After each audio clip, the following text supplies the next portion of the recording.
Bismillahirrahmanirrahim. Assalamualaikum warahmatullahi wabarakatuh.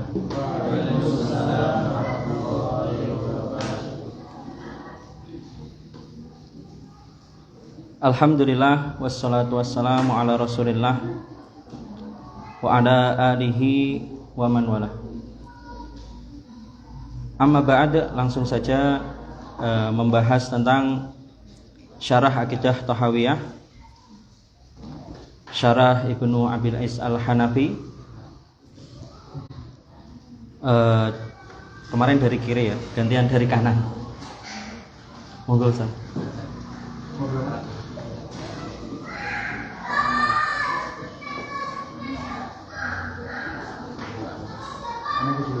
Hah? Ya, monggo. Bismillahirrahmanirrahim.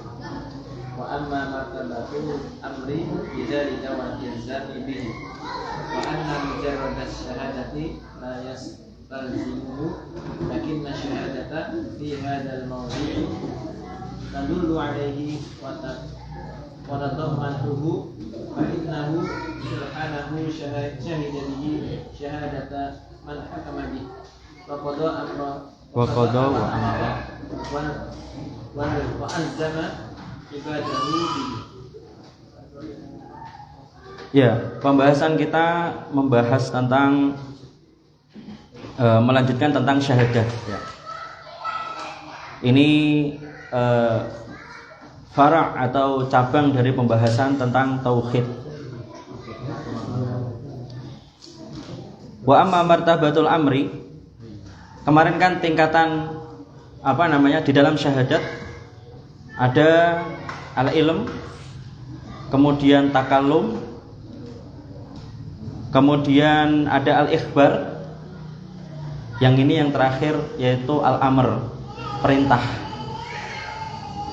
Al-ilmu di dalam syahadat itu harus terkandung ilmu, keyakinan, karena kalau nggak mengandung ilmu berarti antara keraguan atau kejahilan. Kemudian di dalam syahadah harus mengandung takallum, ucapan. Kemudian di dalam syahadah itu malaikat ya. Pertama malaikat, kan ayatnya gitu. Syahidallahu annahu la ilaha illahu. La ilaha illa huwa wal malaikatu, kan gitu. Setelah itu malaikat. Setelah malaikat wa ulul ilmi. Ya. Syahadah Allah tentang wahdaniyah itu sampai kepada malaikat, malaikat mengakuinya. Kemudian sampai kepada ulul ilm. Berarti siapa yang dimaksud? Nomor satu berarti siapa? Para anbiya, rasul. Kemudian setelah itu para sahabat, tabi'in, sampai ke kita. Dan kita mengakui syahadah itu karena tadi syahadah itu mengandung ilmu, keyakinan. Kalau nggak mengandung ilmu, nggak akan kita terima, kan itu. Pasti syahadah itu ada kandungan ilmunya, kemudian ada takallumnya, ada yang berbicara, al-ikhbar, ada yang menyampaikannya, kan itu. Dan terakhir, ini yang penting, di dalam syahadah itu ada konsekuensi al-amr, perintah. Sedangkan kalau kesaksian pada umumnya, kesaksian yang biasa itu nggak mengandung perintah. Ya, saya gambarkan di antara jenis-jenis kesaksian, termasuk di dalam jenis kesaksian seperti sertifikat, kan itu. Itu kan syahadah juga, termasuk jenis syahadah. Syahadah kesaksian atas kepemilikan suatu tanah, kan itu. Atau syahadah pendidikan S1, S2, S3, gelar sampai profesor dan lainnya. Itu kan syahadah kesaksian atas pencapaian atau jenengan pernah melakukan pembelajaran, pendidikan, kan, atau menulis sesuatu, meneliti sesuatu hingga mendapatkan gelar tersebut. Tetapi di dalam syahadah itu ketika saya sematkan doktor siapa, misal saya doktor Mufti Albana, itu nggak ada konsekuensi kepada jenengan perintah. Jenengan boleh menolak keahlian ilmiah saya, kan itu tidak mengakui, nggak masalah. Tapi kalau syahadah Allah ketika sudah sampai pada jenengan dan ilmu itu sampai kepada jenengan, keyakinan itu sampai pada jenengan, kemudian sudah ada yang menyampaikan, sudah ada yang membacakan syahadah itu pada jenengan, kan itu, maka ada konsekuensi perintah, kan itu. Ada konsekuensi perintah di dalam syahadah wahdaniyah itu yang jenengan akui. Ya, inti pembahasan kita kurang lebihnya seputar itu, tentang kandungan di dalam syahadah, yaitu yang paling penting di sini yang sering diabaikan orang, ada perintah. Di antara orang yang mengabaikan inti atau kandungan perintah di dalam syahadat, realitanya itu seperti kalau di dalam masa para sahabat itu orang Murji'ah. Murji'ah itu yang penting, akidah Murji'ah kan usulnya gitu. Usul akidah Murji'ah itu kan yang penting mengatakan saya beriman kepada Allah, mengucapkan la ilaha illallah. Tetapi konsekuensinya, amalannya, kan itu. Mereka tidak menganggap, Murji'ah itu tidak menganggap amalan itu sebagai iman. Jadi yang penting mengucapkan la ilaha illallah. Orang ini sudah mengucapkan la ilaha illallah, dia mau sholat, tidak sholat, atau bahkan dia sampai menghancurkan Ka'bah, kan itu, menurutnya imannya sama. Dan menurut orang Murji'ah, iman orang yang ini tidak sholat dengan iman Nabi menurutnya sama, kan itu, orang Murji'ah. Karena dia sudah mengucapkan la ilaha illallah, menurut dia iman itu cuma di situ, diucapkan, kan itu. Kemudian bahkan yang sampai parahnya, seandainya orang ini menghancurkan Ka'bah, menurutnya imannya sama saja, sama seperti imannya Nabi, sama seperti imannya malaikat. Itu parah. Itu kalau di zaman para sahabat tabi'in. Kalau di zaman sekarang ya realitanya akidahnya para artis, kan itu. Akidahnya orang-orang nasionalis, kan itu. Seperti itu, paginya sholat, kan itu, malamnya dugem, kan itu. Kalau pas Ramadan pakai kerudung, kan itu. Tapi kalau pas hari Ramadannya sudah berlalu, kan itu, selesai Ramadan lepas kerudung. Nanti kalau pas datang musim Natal pakai PC itu kupluk sinterklas, kan itu. Nanti kalau ada apa lagi tren LGBT, yo ikut LGBT. Nanti ada tren apa lagi, kan itu, yang lagi ngetren apa, ikut lagi, kan itu. Yang penting saya mengatakan beriman kepada Allah, beriman kepada Rasul, saya beriman, meyakini ada hari kiamat, saya meyakini, imannya cuma di lisan tok, kan itu, Murji'ah. Dan itu banyak. Wa amma martabatul amri, sedangkan kategori perintah bidzalik terhadap wahdaniyah Allah, wal ilzam bihi, dan kewajiban terhadap wahdaniyah Allah, ini yang terkandung di dalam syahadat itu maksudnya. Dan terutama yang dibahas itu syahadah Allah, khususnya di surat Ali Imran tadi. Wa anna mujarrad asy-syahadah, syahadah saja, syahadah yang biasa, yang murni, syahadah tok, kan itu, la yastalzimu, tidak mengandung hal itu, tidak ada kehendak terhadap hal itu, tidak ada konsekuensi perintah, tidak ada konsekuensi kewajiban.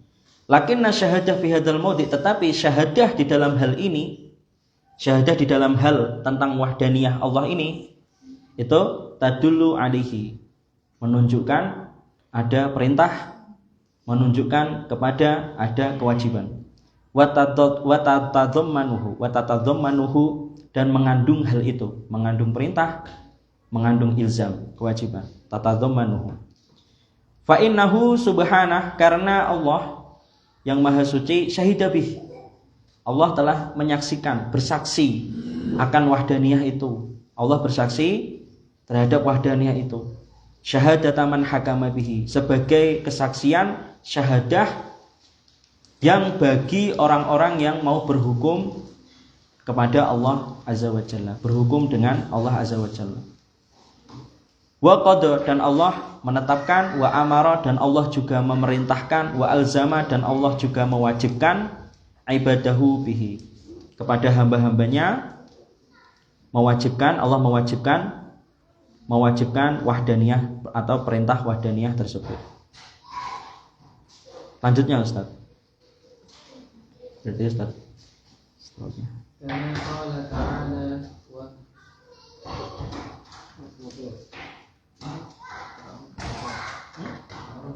Wa qada rabbuka wa qada rabbuka alla ta'budu illa iyyah wa qala Allah Ta'ala la tattakhidhu ilahayn ithnayn wa qala Ta'ala wa ma umiru illa liya'budu ilahan wahidan At-Taubah 1. Wa qala Ta'ala la taj'al ma'allahi ilahan akhar Al-Isra 2. Wa qala Ta'ala wa la tad'u ma'allahi ilahan akhar Al-Qasas 8. Wal Qur'anu kulluhu syahidun bidzalik. Ya. Jadi dari penjelasan tadi kemudian dipaparkan oleh Ibnu Abilis Al-Hanafi contoh-contohnya, bahwasanya di dalam syahadah itu mengandung perintah. Contohnya sebagaimana firman Allah, wa qada rabbuka alla ta'budu illa iyyah. Wa qada, dan Allah menetapkan, wa qada rabbuka, dan Tuhanmu sang penguasamu menetapkan, alla ta'budu illa iyyah, janganlah kalian menyembah kecuali hanya kepadanya. Ini contoh di sini tidak dalam bentuk perintah, tetapi terkandung ada ilzam atau ada perintah. Perintahnya adalah yaitu dengan bentuk kalimat qada ini kan. Allah menetapkan. Ini diantara bentuk yang menunjukkan perintah. Wa qala Allah Ta'ala, dan juga di firman Allah yang lainnya, la tattakhidhu ilahaini isnaini, janganlah kalian menjadikan atau menjadikan dua Tuhan, ilahain isnaini, menjadikan ilahain isnaini, dua Tuhan. Di sini juga contoh kalimat larangan. Kalimat larangan itu kan perintah kan itu. Larangan itu kan perintah agar jangan melakukan kan itu. Ini contoh yang lain. Kemudian contoh yang lainnya, wa qala ta'ala wa ma umiru illa liya'budu ilahan wahida. Dan mereka tidak diperintahkan illa kecuali liya'budu, agar mereka menyembah ilahan wahida, ilah yang satu. Wa qala ta'ala, dan contoh yang lainnya, la taj'al ma'allahi ilahan akhar, janganlah kalian menjadikan bersama Allah ilahan akhar, Tuhan yang lain. Kemudian contoh yang lainnya, wa qala ta'ala wa la tad'u ma'allahi ilahan akhar, janganlah kalian menyembah bersama Allah ilahan akhar, Tuhan yang lain. Itu contoh-contoh di ayat-ayat ini mengandung al-amr wal ilzam, meski tidak dalam bentuk perintah secara langsung. Wal Qur'an kulluhu syahidun, maka Al-Qur'an semuanya adalah saksi terhadap itu, bidzalik, saksi terhadap perintah wahdaniyah Allah. Di dalam ayat-ayat itu tadi intinya itu perintah untuk bertauhid, perintah ada konsekuensi al-amr wal ilzam terhadap wahdaniyah Allah Subhanahu wa ta'ala. Meski tidak secara langsung menegaskan, tidak secara sharih langsung menegaskan wahdaniyah Allah Subhanahu wa ta'ala, tapi di situ tersirat ada maksud, yaitu perintah wahdaniyah Allah, perintah keesaan. Kita harus wajib bagi kita mengesahkan Allah Subhanahu wa ta'ala. Lanjutnya Ustaz.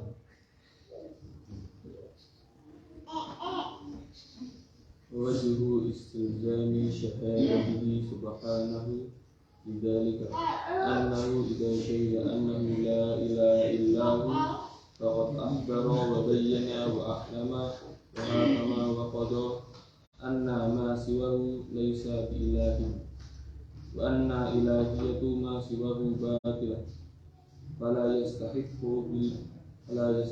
العبادة سواه كما لا تصلح الإلهية لغيره وذلك يستلزم الأمر باتخاذه وحده إلها والنهي عن اتخاذ غيره معه إلها وهذا يفهمه المخاطب من هذا النفي والإثبات. Ya, ini penjelasan berikutnya sama. Wa wajhu istilzami syahadatihi. Jadi hal yang menunjukkan istilzam syahadatihi, menunjukkan kewajiban terhadap syahadah wahdaniyah subhanah yang maha suci. Lidzalik annahu, bahwasannya idza syahida, jika Allah telah bersaksi, annahu la ilaha illa huwa, bahwasannya Allah tidak ada ilah, tidak ada yang berhak disembah kecuali Dia, faqad akhbara, maka Allah telah menjelaskan, Allah telah mengabarkan, wa bayyana, dan Allah telah menjelaskan, wa a'lama, dan Allah telah memberitahukan, wa hakama, dan Allah telah menghukumi, wa qada, dan Allah telah menetapkan, annama siwahu laisa biilah, bahwasanya yang selain Allah bukanlah ilah. Jadi ketika Allah telah bersaksi la ilaha illa huwa, maka di situ Allah telah menetapkan, mengabarkan, menjelaskan, memberitahukan, menghukumi bahwasanya yang selain Allah bukanlah ilah. Wa anna ilahiyah ma siwahu batilah. Dan Allah telah menjelaskan dari kalimat la ilaha illallah itu, Allah menjelaskan bahwasanya ilahiyah yang selain Allah itu batilah, itu salah. Fala yastahiqu al ibadah siwah. Kalau Allah menegaskan, maka tidak ada yang berhak, la yastahiqu al ibadah siwah, tidak ada yang berhak memiliki al ibadah, tidak ada yang berhak disembah, maksudnya siwahu, selain Allah Subhanahu wa taala.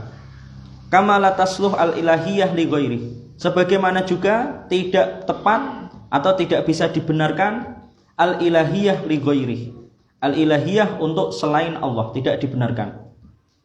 Wa dzalika yastalzimul amr, dan dari itu yastalzimu al amr, berkonsekuensi perintah, yaitu bi ittikhadihi wahdahu ilahan, yaitu perintah menjadikan Allah satu-satunya ilah yang berhak disembah.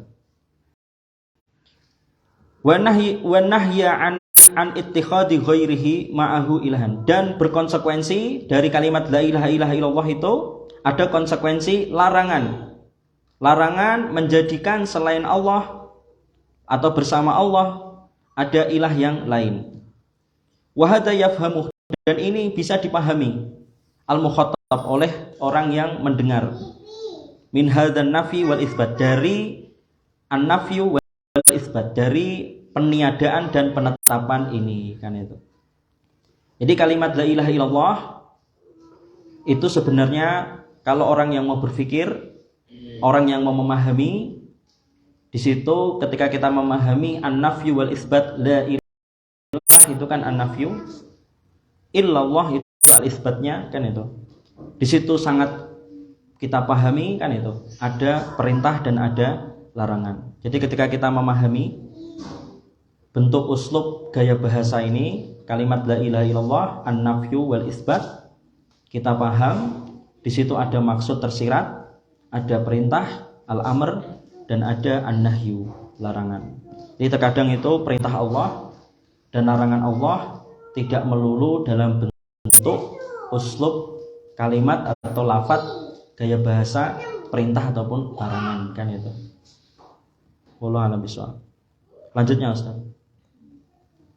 Kama idza ra'aita rajulan yastabti rajulan aw yastashhiduhu aw يستطيبه وهو ليس أهلا لذلك ويدعو من هو أهل له فتقول هذا ليس بمفتٍ ولا شاهد ولا طبيب المفتي فلان والشاهد فلان والطبيب فلان فإن هذا أمر منه ونهي. Ya, ini dicontohkan lagi, ditegaskan lagi oleh Ibnu Abil Is gambarannya bagaimana itu an-nafyu wal itsbat, bagaimana kita memahami pesan di dalam la ilaha illallah tentang uslub an-nafyu wal itsbat, perintah dan larangan, tapi tidak dalam bentuk perintah dan larangan. Maksud perintah dan larangan kita pahami perintah dan larangan, tapi tidak dalam bentuk kata perintah dan larangan. Kama idza ra'aita rajulan, sebagaimana ketika kamu melihat ada seseorang yastafti rajulan, meminta fatwa kepada seseorang, au yastashhiduhu, atau dia meminta kesaksian kepada seseorang. Kesaksian maksudnya meminta agar orang ini menguatkannya, atau notaris lah gitu, mencari notaris gitu. Au yastatibuhu, atau dia meminta seseorang untuk mengobatinya. Wa huwa laisa ahlan lidzalik, padahal yang dimintai itu bukanlah ahlinya, kan itu. Kamu tahu kan itu, ada temanmu mau berobat, atau ada temanmu mau cari notaris, ada temanmu mau cari mufti, kan itu. Tapi kamu tahu orang yang dituju ini adalah bukan ahlinya, kan itu. Wa ya'man huwa ahlun lahu, dan kamu tahu temanmu ini meninggalkan orang yang ada orang yang spesialisnya, kan itu, ahlinya, kan itu. Fatakul, maka kamu sampaikan kepada dia, kamu katakan kepadanya, hadza laisa bimuftin, orang ini itu yang kamu tuju bukan mufti, bukan ahli fatwa. Wala syahidin, yang kamu tuju itu bukan notaris, kan itu. Ya, saya definisikan biar gampang, notaris, kan itu. Wala tabib, dan yang kamu tuju ini bukan ahli medis, bukan dokter, kan itu. Al mufti fulan, mufti itu fulan, ini loh yang ahli fatwa, kan itu. Wasyahid fulan, ini loh yang ahli notaris pencatatan, kan itu, kesaksian, kan itu. Watabib fulan, yang ahli, yang dokter itu ini loh, spesialis dokter ini, kan itu. Maka fa inna hadza amrun minhu wa nahyun, ini perintah darinya dan larangan darinya. Maksudnya ini ketika kamu bilang seperti ini loh mufti, yang mufti itu ini, itu ngomong gitu, yang mufti itu ini, kan itu, fulan ini, kan itu di situ terkandung perintah dan larangan. Jangan berobat ke sini, berobatlah ke jangan minta fatwa ke sini, minta fatwalah ke sini, kan itu. Meski tidak dalam bentuk perintah langsung, kan itu. Tapi kamu coba bilang mufti itu yang ini loh, yang ahli fatwa itu yang ini, fulan ini, kan itu. Pas kamu bilang yang dokter, ahli dokter, yang ahli spesialis ini, kan itu, di kedokteran, kan itu tersirat, kan itu. Jangan berobat ke sini, berobatlah ke sini, kan itu. Pas kita bilang, kan itu, yang notaris itu ini, fulan, kan itu tersirat, kan itu. Jangan pergi ke notaris ini, itu bukan ahlinya. Yang ahlinya pencatatan, notaris itu di sini, kan itu.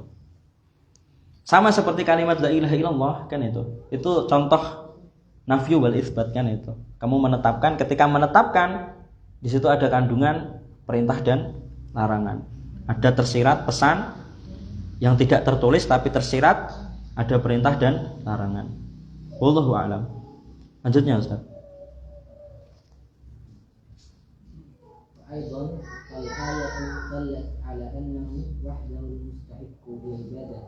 Fa idza akhbara annahu wahdahu mustahiqqu lil-ibadah tadammana hadha al-ikhbar amra al-ibadi wa ilzamahum bi ada'i ma yastahiqqu ar-rabb ta'ala alayhim wa anna al-qiyamah bidzalika wa khalisu haqqihi alayhim. Ya, ini ditegaskan lagi oleh Ibnu Abilis Al-Hanafi. Fal ayat ini maksudnya syahidallahu annahu la ilaha illa huwa dallat ala annahu wahdahu al-mustahiq lil ibadah. Ayat itu menunjukkan bahwasanya Allah satu-satunya yang berhak atas ibadah, berhak untuk disembah. Fa idza akhbara annahu huwa wahdah al-mustahiq lil ibadah, maka ketika Allah telah mengabarkan bahwasanya dia satu-satunya yang berhak dalam ibadah, maksudnya dalam sesembahan kan itu. Tadhammana hadzal ikhbar amral ibad, maka mengandung di dalam pemberian kabar ini mengandung perintah untuk hamba-hamba, wa ilzamahum, dan kewajiban untuk hamba-hamba bi adai ma yastahiqqur rabbu ta'ala alaihim, untuk melaksanakan, menunaikan apa yang sebagai hak, yang haknya Ar-Rabb, sang penguasa, ta'ala yang maha tinggi, alaihim, yaitu wajib bagi kita, alaihim, berhak bagi Allah. Ibadah itu kalau bagi Allah itu hak Allah, alaihim, atas mereka atau atas kita, bagi kita itu maksudnya kewajiban kita. Wa anal qiyam bidzalika huwa khalisu haqqihi alaihim.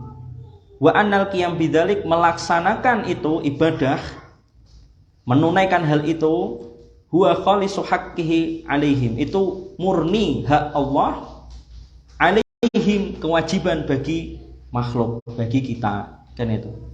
Ibadah itu kalau bagi Allah itu hak Allah, bagi kita ibadah itu adalah kewajiban. Dari sini kita paham kan itu, Allah itu punya hak, kita juga punya hak, kan itu. Kita, kalau Allah itu punya hak, kita juga punya kewajiban, kan itu. Tapi kita juga punya hak sebenarnya, kan itu. Ada hadis yang lebih jelas lagi, hadis tentang masalah ini, kan itu.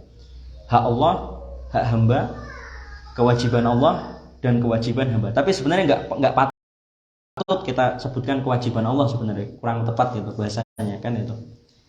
Intinya bukan kewajiban Allah, yaitu emang amalan Allah gitu istilah tepatnya, kan itu. Amalan Allah, ketika kita beribadah, di antara amalan Allah pasti tidak akan menelantarkan hamba-hambanya yang beribadah, kan itu. Bukan terus kewajiban Allah, nggak kayak Saru kan itu mengatakan kewajiban Allah, kan itu. Itu sebagai hak Allah, bagi kita itu kewajiban melaksanakan, memenuhi hak Allah. Hak Allah itu ibadah, kewajiban bagi kita adalah menyembah Allah Subhanahu wa ta'ala. Jadi ibadah kalau bagi Allah itu haknya Allah. Kalau bagi kita, ini antara kita dengan Allah Subhanahu wa ta'ala. Tapi kalau kita pahami ibadah antara kita sesama gitu, manusia, kan itu. Kita semua sama berhak memiliki, berhak beribadah, kan itu. Berhak menyembah Allah Subhanahu wa ta'ala. Ya. Kemudian lagi ditegaskan oleh Ibnu Abilis Al-Hanafi, wa aidan, dan juga falafdul hukmi wal qada'i yusta'mal fil jumlah al-khabariyah. Ini ditegaskan lagi. Lafaz hukum dan lafaz qada, ketetapan, kan itu, keputusan ya. Lafaz hukum dan lafaz keputusan yusta'malu fil jumlah al-khabariyah, itu digunakan di dalam bentuk jumlah khabariyah. Wa yuqallil jumlah al-khabariyah, dan disebutkan di antara contohnya ketika disebutkan untuk jumlah khabariyah bisa dalam bentuk dikatakan seperti qadiyah wa hukmun, atau dikatakan hukmun, atau dikatakan waqad hukima fiha bikada, telah ditetapkan hukumnya begini-begini, kan itu. Hukumnya ini itu begini, telah ditetapkan hukumnya, telah dihukumi di dalam permasalahan itu begini, kan itu. Contoh yang lain dicontohkan di dalam firman Allah, qala ta'ala, contoh dalam hukum tapi bentuknya khobariyah, tidak berkonsekuensi hukum. Dikasih contoh di sini oleh Ibnu Abilis Al-Hanafi, qala ta'ala, ala innahum min ifkihim la yaqulun. Ala innahum, ingatlah, sesungguhnya mereka di antara kebohongan mereka, di antara ifkihim, la yaqulun, mereka berkata, waladallahu, mereka berkata Allah memiliki anak, Allah beranak. Wa innahum lakadzibun, dan sungguh mereka itu telah berdusta, mereka itu pendusta. Astafal banat alal banin, apakah Allah lebih menghendaki anak perempuan, lebih memilih anak perempuan alal banin daripada anak yang laki-laki? Malakum, mengapa kalian bisa mengatakan seperti itu? Mengapa kalian bisa menetapkan, memutuskan seperti itu? Mengapa kalian bisa menghukumi seperti itu? Kaifa tahkumun, bagaimana cara kalian menetapkan itu, bagaimana cara kalian menghukumi itu, kan itu. Ini contoh Allah mengatakan orang kafir menggunakan kalimat hukum kepada orang kafir, padahal di sini tidak berkonsekuensi hukum, kan itu. Jadi kadang kalimat hukum itu ada yang dalam bentuk khobariyah, kan itu. Gitu maksudnya intinya.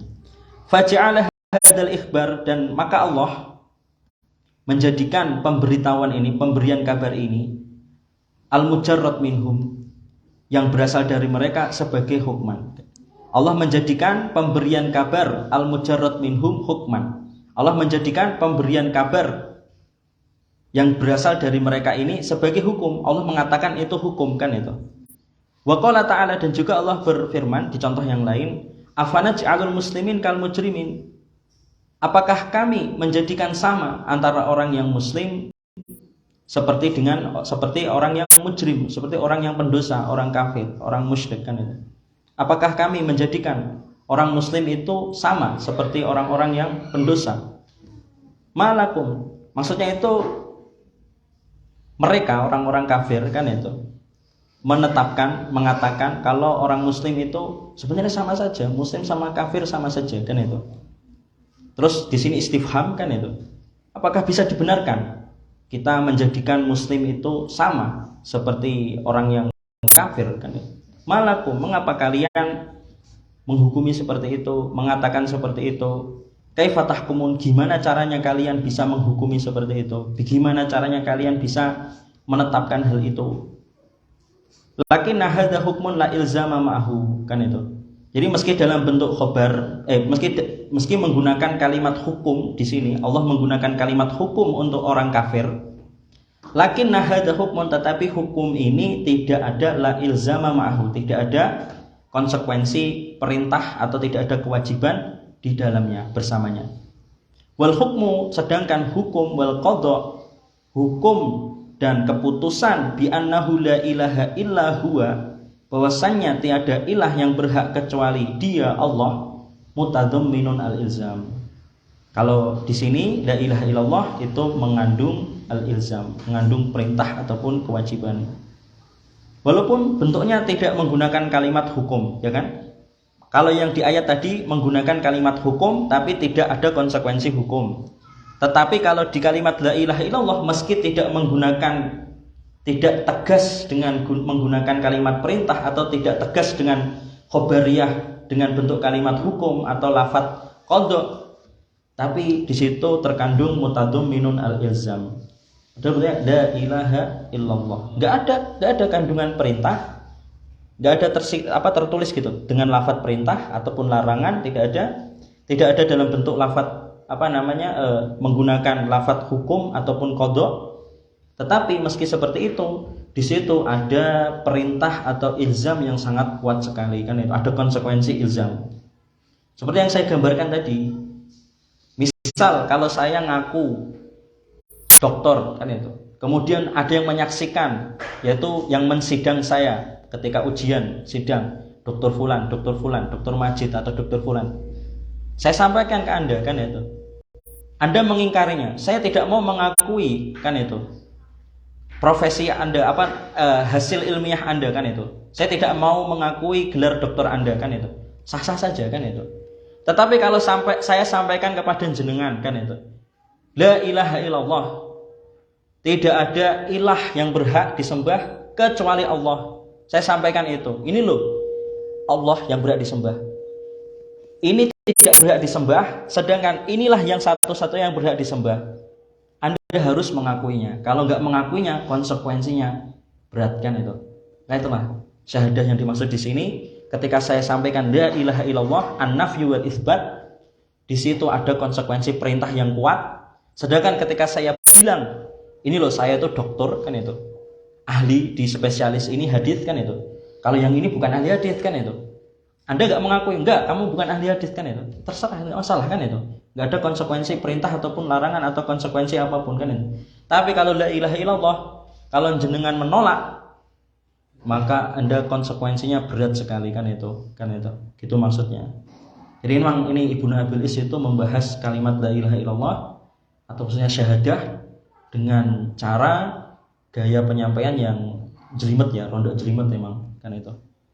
Kalau jenengan coba pahami teks-teksnya ini, penjelasan Ibnu Abilis ini memang rondo jelimet kan itu. Udah ya, habis ya? Ya, habis. Subhanakallahumma wa bihamdika. Ya, kesimpulannya tadi intinya di dalam kalimat la ilaha illallah itu ada nafyu wal isbat.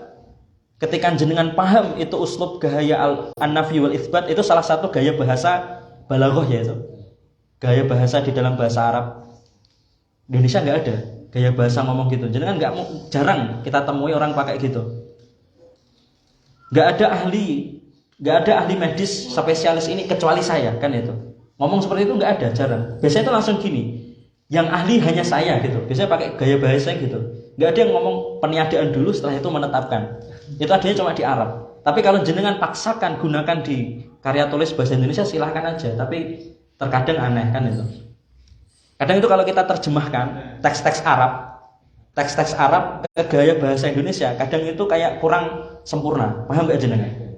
Kenapa coba? Gaya bahasa Arab itu tidak bisa diwakili dengan gaya bahasa Indonesia. Paham nggak jenengan? Gaya bahasa Indonesia itu lemah kan itu. Saya akui, nggak apa-apa sih dicerca nggak apa. Gaya bahasa Indonesia itu lemah. Gaya bahasa Indonesia tidak cukup untuk mengartikan, menerjemahkan bahasa Arab, apalagi bahasa Al-Quran. Makanya jenengan kalau pengen menjadi ahli Al-Quran itu harus belajar tafsir, harus memahami pemahaman penjelasan para sahabat. Karena apa? Gaya terjemahan Indonesia itu nggak bisa mewakili makna atau kandungan yang ada di dalam, misalnya saja seperti di kalimat ini, syahadat kan itu. Dan kalimat syahadat ini konsekuensinya itu berat sekali kan itu. Bahkan seperti Imam atau Syekh ya, Muhammad bin Abdul Wahab membahas tentang la ilaha illallah, itu membuat buku khusus Kitab Tauhid itu kan. Satu buku itu membahas tentang la ilaha illallah. Jadi satu buku. Ibnu Khuzaimah membahas tentang la ilaha illallah, tauhid. Jadi satu buku kan itu. Hadisnya banyak sekali. Ayat dan hadis-hadis membahas tentang menetapkan nafyu dan isbat kan itu. Meniadakan dan menetapkan sifat Allah dan meniadakan sifat yang tidak layalik gitu. Layalik itu apa ya? Tidak layak untuk Allah Subhanahu wa taala kan itu. Dan itu ada. Nanti insyaallah kalau kita selesai di sini, insyaallah ya kita ngaji nanti kitab tauhid kan itu. Kalau kitab tauhid ya kitab Tauhid Ibnu Utsaimmah atau kitab tauhidnya Muhammad bin Abdul Wahab kan itu. Bagus sekali kan itu. Ya. Subhanakallahumma wa bihamdika asyhadu an la ilaha illa anta astaghfiruka wa atubu ilaik. Jazakumullahu khairan. Barakallahu fikum. Wassalamualaikum warahmatullahi wabarakatuh.